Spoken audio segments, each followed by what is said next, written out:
Let's talk about Trump 2.0, because this is part of essentially his executive orders that he signed on day one. One of those was, we know what his stance is on immigration. He's going to start deporting illegal immigrants. But secondary to that, he's talking about the right to essentially deport people who are not in the national interest, or talk about things that are counter to the national interest. Is this something you and Peter Dutton are discussing, following through with in the lead up to our election here?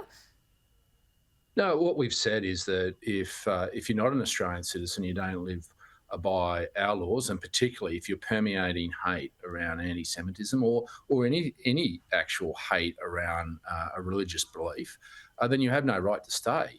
But if you're an Australian citizen, that comes with responsibility, and you need to live up to that. And that's why we've been talking about increased jail times, minimum sentences for those that actually want to ignore that.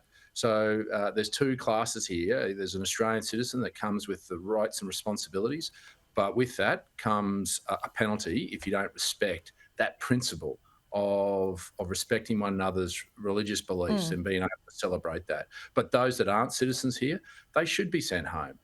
We shouldn't allow those that want to permeate hate and actually cause discourse in our community and see the streets of our cities burn, allowed to stay here. No government should allow that. You should lean into it and send them home and put them on the next plane. That's the common sense solution. So you're talking about, sorry to interrupt you, David. We're starting off the new year as we did at the end of the last.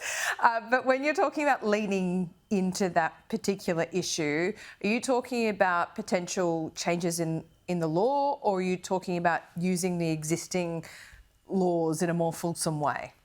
Yeah, and we'll use what we've got, and if we need to pivot and increase those penalties, we will for those that aren't citizens of Australia. But we've also got to have strong leadership in sending that message to Australian citizens that there is a consequence if you want to disrespect the right of other Australians to worship a faith, no matter what it is. We're not picking a faith here.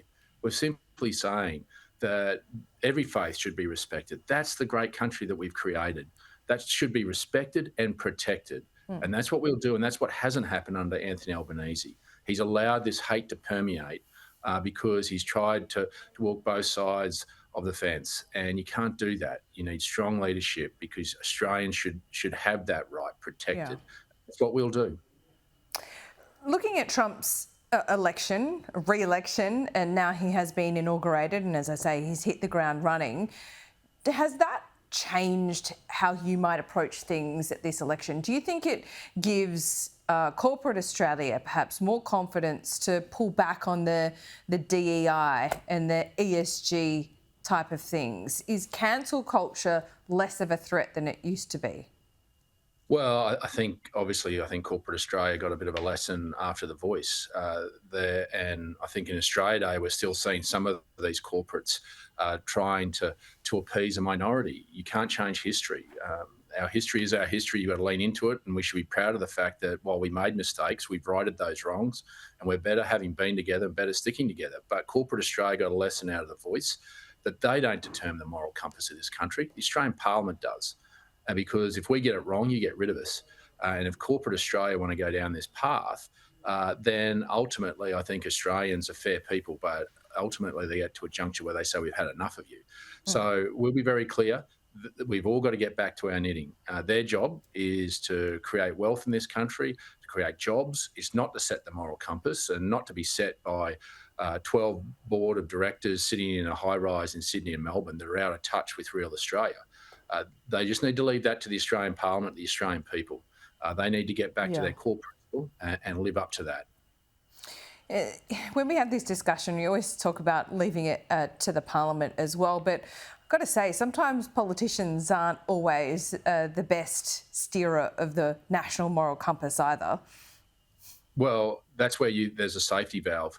There's an election every 3 years. Yeah. And that's what Australians are asking themselves today. Do they feel better off after 3 years of Anthony Albanese, and will they feel better off and safer if you give him another 3 years? And even his own Treasury is saying you won't. And then when you look at the streets of Sydney and Melbourne burning, I think Australians are overwhelming and look at that and saying, we haven't gone forward, we've gone back, and that safety valve comes in about 3 months' time, that they get to elect a parliament that reflects their aspirations and their fears and about the opportunities and strength of leadership that is offered to them in making sure this country is put back on track. All right, what about Trump's national executive order of only recognising two sexes, two genders?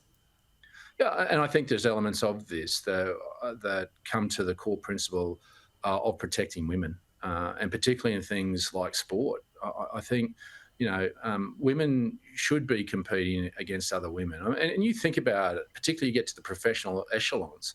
A young woman puts her heart and soul into it, and is trying to get to the top, and then someone of transgender comes across, and because is physically stronger, rips away that hard work and that opportunity that's been put in front of them. And I think we just need to take a deep breath on this. It doesn't need to get emotional.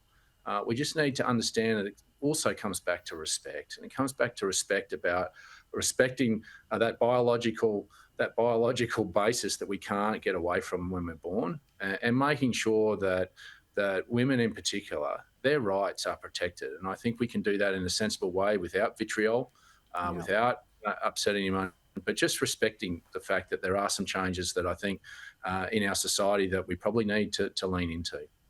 David, great to see you. Happy New Year. Welcome back to AIM Agenda. Good to be with you.